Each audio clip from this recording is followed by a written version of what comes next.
부산광역시 도심 속 놀이터 한복판에 주인을 알 수 없는 무덤이 있다는 믿기 힘든 얘기. 평범해 보이는 이곳 어디에 무덤이 있다는 걸까? 놀이터 안에 묘? 묘 하나 있어요. 무덤이 있는 곳을 안내해주겠다는 주민을 따라가 봤는데요. 여기 있네요. 아, 이거예요? 주민들의 편의를 위해 만들어진 도심 속 공원. 휴식을 취하는 사람들 바로 옆. 비석과 함께 낮게 솟아있는 봉분이 눈에 띄는데요. 놀이기구와 운동기구가 즐비한 공원 놀이터. 그 속에 이질적으로 자리한 공간. 누가 봐도 영락없는 무덤처럼 보입니다. 심지어 위에서 내려다봐도 보일 정도로 공원에서 꽤 높은 지대에 자리하고 있습니다. 대체 왜 이곳에 있는 건지 두 눈으로 보고도 믿기지 않는데요. 무덤 앞 세워진 비석을 자세히 살펴보는 제작진. 여기 빨간 글자를. 비석 뒤편엔 의미를 알 수 없는 빨간 글자들이 새겨져 있기까지. 내가 온 지가 한 60년 넘었는데 몰라요? 아무도 모르는 유령의 무덤. 공원 됐다 이가 그게 홍수하고 난리가 났었다 그러니까 구리가 2만 원 긴 나오더라대. 이곳 주민들 사이에선 무덤에 관한 괴담까지 있을 정도인데요. 이 때문에 스산한 정적만이 무덤에 내려앉는 밤이 되면 더욱 오싹한 느낌이 든다는 주민들. 무덤 근처엔 잘 가지 않게 된답니다. 언제부터 존재했는지 누구도 모르는 놀이터 무덤. 1986년 조성된 공원으로 현재까지 많은 사람이 찾고 있는 증산공원. 그런 공원 한복판에 자리할 정도면 분명 공원과 관계가 있을 거라는 건데요. 해당 공원을 관리하고 있는 곳을 찾아 확인해봤습니다. 누구 무덤인지 아세요? 저기 조선시대 분이니까 조선시대 정산품이라는 것은 조선시대의 풍계거든요. 무덤의 주인은 조선시대 사람으로 공원과 관계가 없다는 관리인. 실제로 비석엔 조선시대 풍계가 적혀 있었는데요. 1590년 임진왜란에 나설 적에 여기가 그때 부산 진성이었단 말이에요. 틀림없이 이와 관련이 있지 않겠느냐. 이게 무슨 장군 무덤이 있는 것 같더라. 무슨 높은 사람이 옛날부터 그 있었는 것 같더라. 현재 공원이 있는 곳이 조선시대엔 부산 진성이 있던 자리였답니다. 때문에 무덤의 주인이 임진왜란 당시 이곳에서 활동했던 장군이나 의병과 관련이 있을 거란 주민들의 얘기.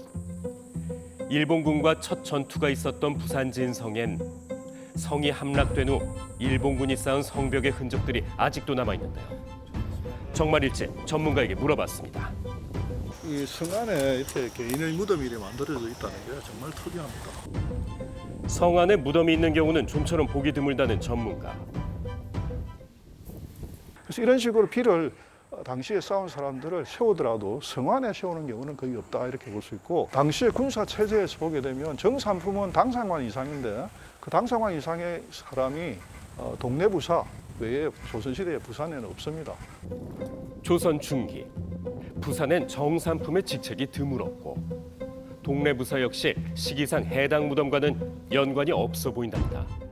이 말인즉 장군도 아니라는 건데 혹시 이 장소의 비밀이 있나요? 이참에 바다에 있으니까 홍수질에 의해 가지고 좀 좋은 데를 이렇게 해서 자리가 몇 자리다. 무덤이 있는 곳이 이른바 명당이라는데요.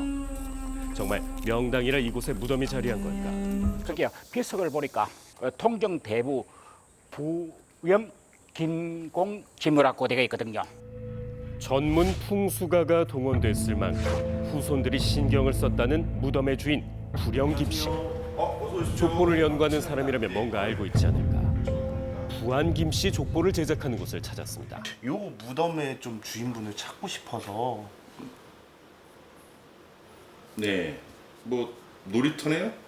정삼품, 통정대부, 부령 김공치.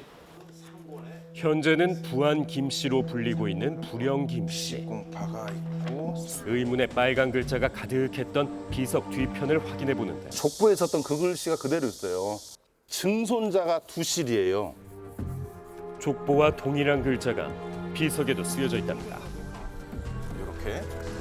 족보에 정확히 쓰여진 두실. 비석에 쓰인 이름과 한자가 일치합니다. 증조 할아버지가 되시니까 흥자 아버지, 영자 찬자 할아버지, 증조, 제자 성자, 증조 할아버지가 되시는 거죠. 그러면 묘비의 주인은 요 김재성 할아버지가 되는 거죠. 드디어 풀린 미스터리. 1600년대 중반 정도 분이라고 추정이 됩니다. 족보에 보니까 자기 자식들을 데리고 와서 이쪽 부산에 와서 살았다. 이분이 부산의 입향조가 명확히 맞다. 이렇게 봐집니다. 무덤의 주인이라는 부안 김씨 김재성.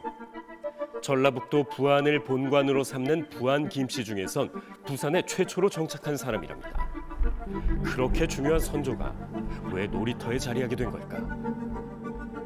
어렵게 직계 후손과 연락이 닿을 수 있었는데요. 10대 할아버지입니다. 전해오는 이야기로 용두산 공원에 있던 묘를 이쪽으로 옮긴 겁니다. 옮겨진 게 1920년대 그 무렵 개발한다는 명목으로 거기 있던 묘를 이장을 한 거죠. 해마다 우리가 성묘할 때 하고 시제도 올리고 벌초도 하고 그렇게 하고 있습니다. 아버지 때부터 계속 했어요. 원래는 용두산 공원에 있었지만 공원이 개발되면서 무덤을 이장해야 했답니다. 때문에 공동묘지였던 지금의 장소로 옮겼지만 많은 시간이 흘러 이곳 역시 개발이 이루어졌고 공원이 만들어졌단 건데요. 지금 이제 공원 정비 사업을 하면서 그 안에 이제 묘지가 지정이 되기 때문에 작년에 이제 파악을 해가지고 저희가 이런 사업을 준비하고 있고 그렇기 때문에 그 이장이 돼야 됩니다고 저희 협의는 계속 하고 있어요. 오래전 일이라 무덤에 대해 파악을 할 수 없었답니다. 그렇게 공원 조성 후 37년이 지난 작년에서야 후손을 찾아 이장을 협의 중이라는데요. 용두산에서 일로 옮길 때는 보시다시피 그 위치 자체가 그 보통 자리는 아니거든요. 그러니까요. 그래서 한번 크게 양보를 해줬잖아요. 근데 그 묘소를 옮길 수가 있겠습니까? 입장을 한번 바꿔놓고 한번 생각해 보십시오. 공무원들이 그 묘지 대장 같은 거를 찾아보면 그런 배경을 잘 알 건데 그런 것도 찾아보지도 안 하고 그 후속 처리를 잘 해야 될 사람들이 이래 이야기를 하고 있으니까 답답하다는 얘기예요. 아직도 무덤의 향방에 대해 뾰족한 해결책이 나오지 않은 상황. 하루빨리 후손과 주민 모두가 만족할 수 있는 날이 오길 바라겠습니다.